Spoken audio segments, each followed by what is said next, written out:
যে আধিপত্য বিরোধী একটা যে ঘুষ বিরোধী যে আমি যে বাংলাদেশে যে আমরা যে গড়ব, এইটার জিওপলিটিক্স কি হচ্ছে সেটা বুঝতে হবে। আমার স্ট্রেংথের জায়গাটা কোথায়, আমার উইকনেসের জায়গা কোথায়, সেগুলো জানতে হবে।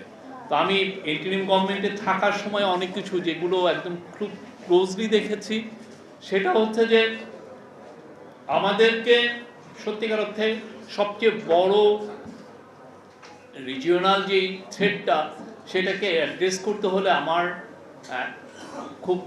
আমার ফরেন পলিসিতে এক ধরনের ব্যালেন্সিং অ্যাক্ট আনতে হবে। আমি দেখছি যে এমন একটা সময়ে আমি আছি যেখানে ইউএস, আপনি দেখেছেন যে তার ইরানে তার যে অবস্থা, এবং ইউএসের পক্ষে, ইউএসের একটা অনেক ক্ষেত্রেই অন্তত ম্যানুফ্যাকচারিংয়ে ইউএস একটা ক্ষয়িষ্ণু শক্তি। সেই জায়গায় ইউএসকে আমি আগে যেভাবে আমাদের রাষ্ট্র যেভাবে ইউএসকে তার পার্টনার হিসাবে দেখেছে, সেই জায়গায় আমরা সেই জায়গায় থাকতে পারবো কিনা, এটা একটা বড় প্রশ্ন।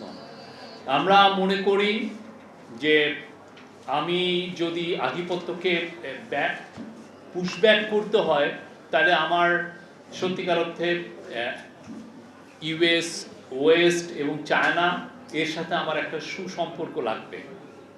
এটা আমাদের খুব কোর একটা ইস্যু। এই জায়গাটা অনেকে ভাবতে পারেন যে না, আমি ইউএস এর সাথে তো আমরা কিছু নেই, ইন্টারিম গভর্নমেন্ট একটা এগ্রিমেন্ট করেছে, এটা কি এটারই? হ্যাঁ, ইন্টারিম গভর্নমেন্ট যে এগ্রিমেন্টটা করেছে, অবশ্যই তার একটা রিফ্লেকশন হচ্ছে আমরা আমাদের ফিউচার প্রসপ্যারিটিটা অনেকটা ট্রেডের উপর ডিপেন্ডেন্ট। আমরা কিন্তু অনেক কিছুতেই সেলফ সাফিসিয়েন্ট না।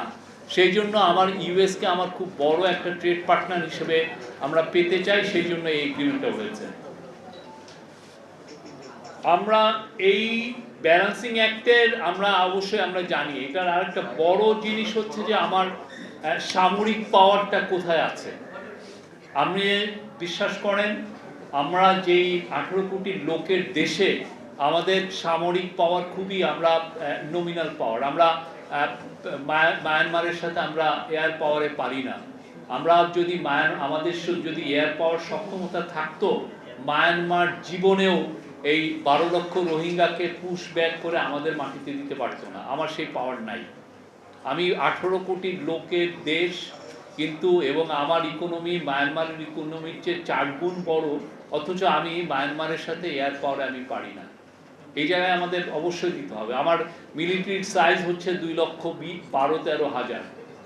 অলিখিতভাবে এই মিলিটারির সাইজকে ছোট করে রাখা হয়েছে। আমাদের মিলিটারির সাইজ বাড়াতে হবে, এটা একটা মাস্ট।